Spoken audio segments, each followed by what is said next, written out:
Танечка, иди сюда, быстрее, нас атомная горит. Ой, мать. Алло, это ВПЧ-2? Да. Что у вас там горит? Взрыв на главном корпусе, между третьим и четвертым. А там люди есть? Да. И люди есть, да? Да. Леонид Алексеевич. Алло, третий и четвертый блок горит крыша в результате аварии взрыва.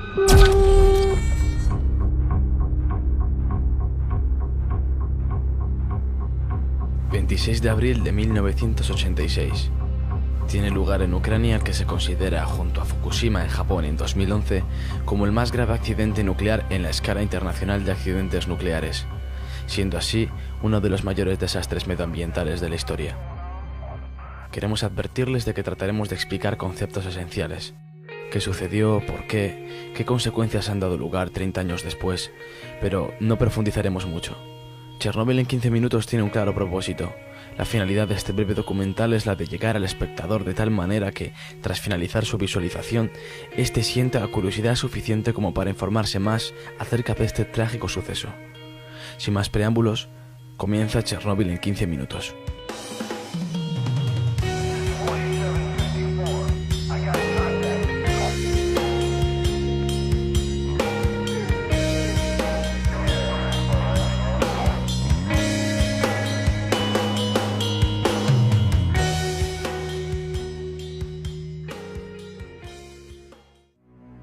La central nuclear de Chernóbil está situada a 16 kilómetros de la frontera entre Ucrania y de Bielorrusia y a 110 kilómetros al norte de Kiev.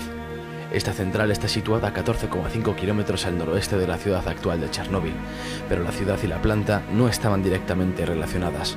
Al mismo tiempo que se construía la planta, se construyó la ciudad de Pripyat para los trabajadores de dicha central el 4 de febrero de 1970 a unos 4,7 kilómetros. Esta ciudad llegó a albergar a casi 50.000 personas antes de su evacuación.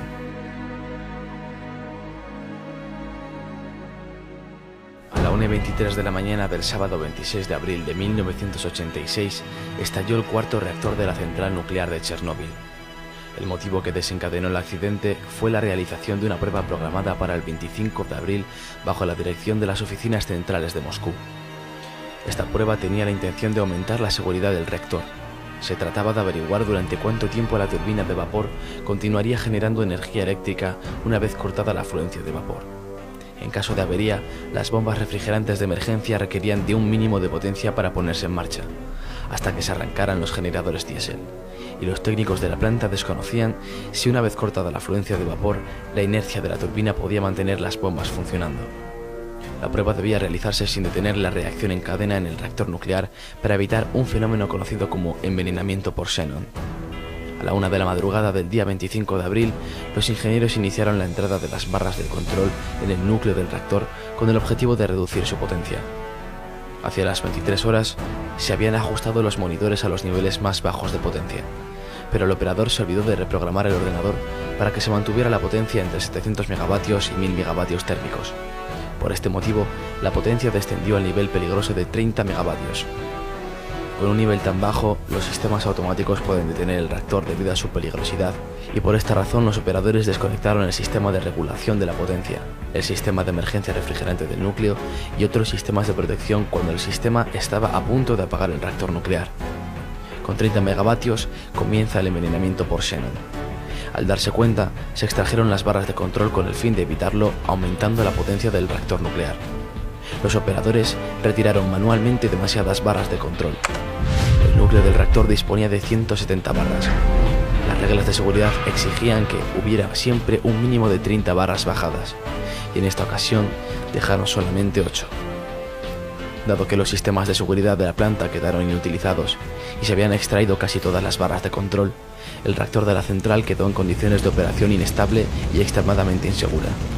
En este momento, tuvo lugar un brusco incremento de potencia que los operadores no detectaron a tiempo. Cuando quisieron bajar de nuevo las barras de control, estas no respondieron debido a que posiblemente ya estaban deformadas por el calor y las desconectaron para permitirles caer por gravedad. Finalmente, el combustible nuclear se desintegró y salió de las vainas, entrando en contacto con el agua empleada para refrigerar el núcleo del reactor.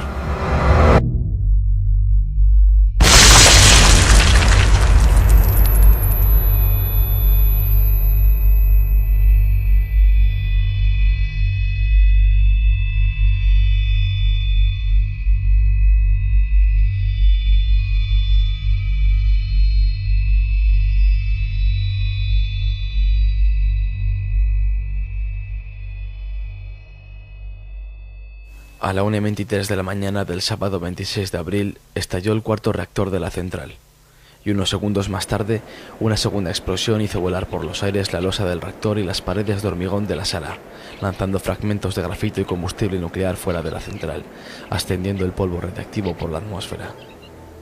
Se estima que la cantidad de material radiactivo liberado fue 200 veces superior al de las bombas atómicas lanzadas sobre Hiroshima y Nagasaki al final de la Segunda Guerra Mundial.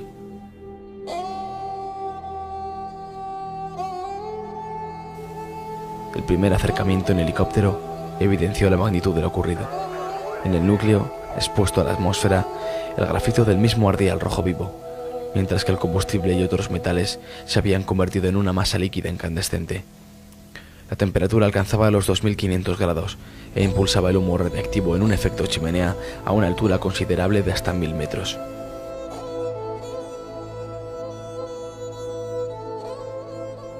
Mientras tanto, se estableció el control permanente de la radiación en Pripyat, que para la tarde del 26 de abril era de unas 600.000 veces el fondo natural.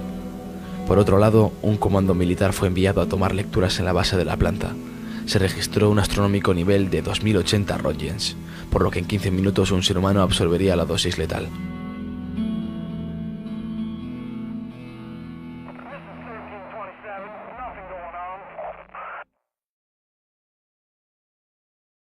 Al mismo tiempo, los responsables de la región comenzaron a preparar la evacuación de la ciudad de Pripyat y de un radio de 10 kilómetros alrededor de la planta.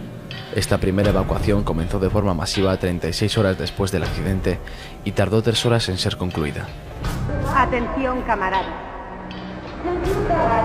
Se ha producido una situación de radiación no controlada en la central nuclear de Chernóbil. Como medida temporal de precaución, se ha decidido evacuar a la población de la ciudad de Pripyat a partir de las 2 de la tarde de hoy, 27 de abril. La evacuación de Chernóbil y de un radio de 30 kilómetros no se llevó a cabo sino hasta el 2 de mayo. Para entonces ya había más de 1000 afectados por lesiones agudas producidas por la radiación.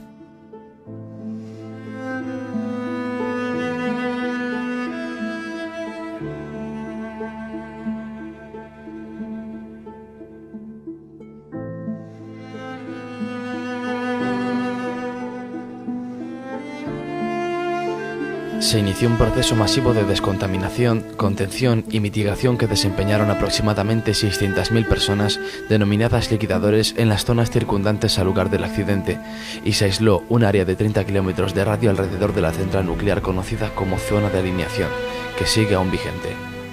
Los trabajadores de contención sobre el reactor afectado evitaron una segunda explosión de consecuencias dramáticas que podrían haber dejado inhabitable toda Europa.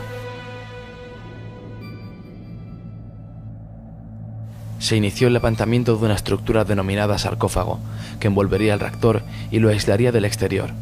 Las obras duraron un total de 206 días. Este sarcófago se construyó para soportar 30 años de contención. En 2013 se inició la construcción de un nuevo sarcófago, una imponente obra de ingeniería que se ha convertido en la estructura móvil más grande jamás levantada. Una jaula para contener a la bestia que se esconde bajo el primer sarcófago. Es una incógnita para los científicos lo que hay en el interior del núcleo del reactor. Este nuevo sarcófago básicamente ayudará a ganar tiempo. Está diseñado para resistir 100 años. Los equipos de liquidadores estaban compuestos sobre todo por bomberos, obreros, científicos y especialistas de la industria nuclear, tropas terrestres y aéreas preparadas para la guerra atómica e ingenieros de minas, geólogos y mineros del uranio. Si un ser humano recibe radiaciones de 400 Röntgen hora, se considera dosis letal y con toda probabilidad la muerte puede llegar en cualquier momento. Para hacerse una idea de los niveles de radiación a los que se vieron expuestas aquellas personas, basta con tomar como referencia que los helicópteros que sobrevolaron el reactor destruido, a pesar de estar a varias decenas de metros de altura, llegaron a registrar niveles de 1800 Röntgen. Por tanto, no es difícil imaginar que pese a trabajar por turnos en breves espacios de tiempo, los liquidadores que salían al exterior sin apenas protección, junto a los restos del reactor, se vieron expuestos a dosis muy superiores, de promedio 7.000 a 10.000 Röntgens en pocos minutos. En algunos casos extremos, incluso se llegaron a alcanzar los 30.000 y 40.000 regens, equivalente a 50 millones de veces la cantidad que una persona puede soportar en circunstancias normales. Esto supuso la muerte en pocos minutos de quienes sufrieron estos niveles de exposición. Muchos de los liquidadores tuvieron efectos secundarios y varios miles murieron. Nunca se han sabido las cifras exactas, pero de acuerdo con Georgi Levnin, un médico bielorruso que trabajaba en el reactor número 4, aproximadamente 100.000 liquidadores murieron. En abril de 1994, un texto de conmemoración de la Embajada de Ucrania en Bélgica cifraba 25.000 muertos entre los liquidadores desde 1986. Según Vyacheslav Grishin, del sindicato de Chernóbil, la principal organización de liquidadores, 25.000 de los liquidadores rusos han muerto y hay 70.000 personas con discapacidad, aproximadamente el mismo número en Ucrania, más otros 10.000 muertos en Bielorrusia y 25.000 discapacitados, lo que hace un total de 60.000 muertos y 165.000 discapacitados. La contaminación de Chernóbil no se extendió uniformemente por las regiones adyacentes, sino que se repartió regularmente en forma de bolsas radiactivas, con la forma de pétalos de una flor.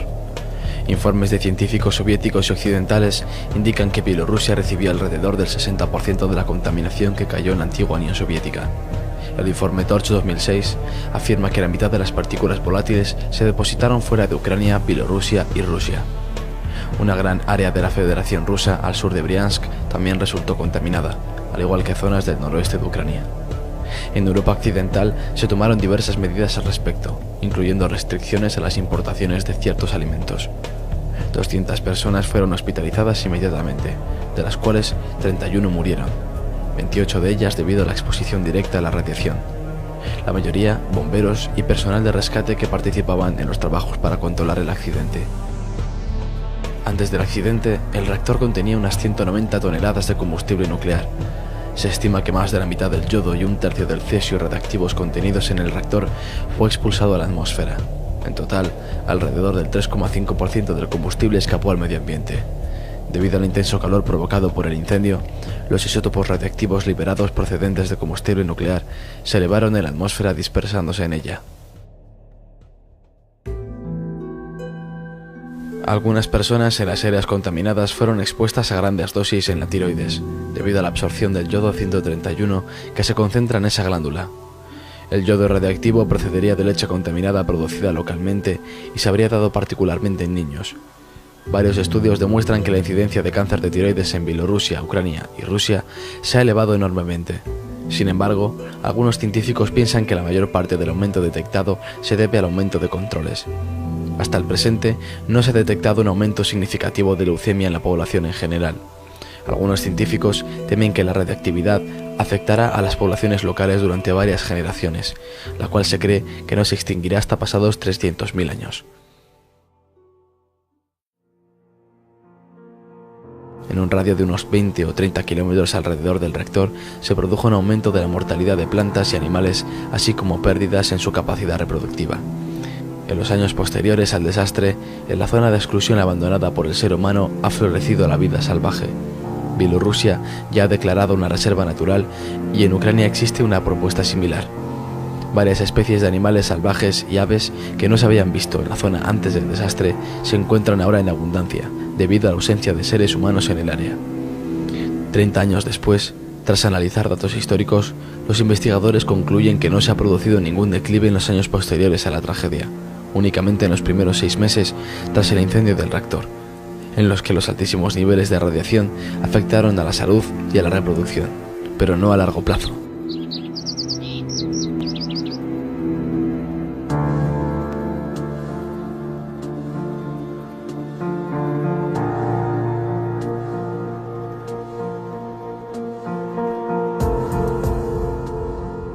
La tragedia de Chernóbil señala el final del idilio entre la energía atómica y su uso civil.